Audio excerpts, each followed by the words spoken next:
தீபம் ஏற்றுறதுக்கு ஆதாரம் கேட்குற, நான் கேட்குறேன். நீ ஆதாரம் கேட்குறவே எங்கள் அப்பா இன்னாருக்கு தான் பிறந்தமனு உனக்கு ஆதாரம் இருக்கா? நீ இன்னாருக்கு தான் பிறந்தமனு நீ கேட்குறவே எங்கள் அப்பனுக்கு தான் பிறந்தமனு ஆதாரம் இருக்கான்னு நான் கேட்குறேன். தாய் சொல்லித்தானே நமக்கு தகப்பன் தெரியும், சரித்திரம் சொல்லித்தான் நமக்கு முருகனுடைய விளக்கை பற்றி தெரியும். அப்படி இருக்கும்போது இன்றைக்கி ஆதாரம் இருக்கா அப்படின்னு நீ கேட்குற, எந்த அறிவில் நீ கேட்குற? நீ தகப்பனுக்கு நீ பிறந்தியா பிறக்கலைன்னா சந்தேகம், தாய் சொல்லதை நம்பித்தான் நீ நடக்கிற. அப்படி இருக்கும்போது நாங்கள் சரித்திரத்தை சொல்லி போய் தான் நடக்க முடியும். அந்த காலத்தில் வெள்ளக்காரங்காலத்தில் தீபம் மலை மேலே ஏற்றினால் செக்கானூர்னிக்கு தெரியும், வாடிப்பட்டிக்கு தெரியும், அதாவது காரியாவட்டிக்கு தெரியும், மேலூருக்கு தெரியும், நத்தத்துக்கு தெரியும்.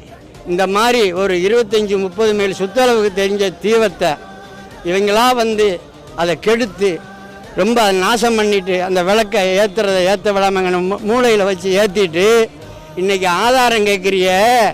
ஆதாரம் கேட்குற உனக்கு என்ன ஆதாரம்? நீ வந்து பிஆர்பிக்கு வந்து நீ ஆனமலையவே விற்று நாசம் பண்ணி கூறு போட்டு வந்தாண்ட அந்த அரசியல்வாதி நான் கேட்குறேன்.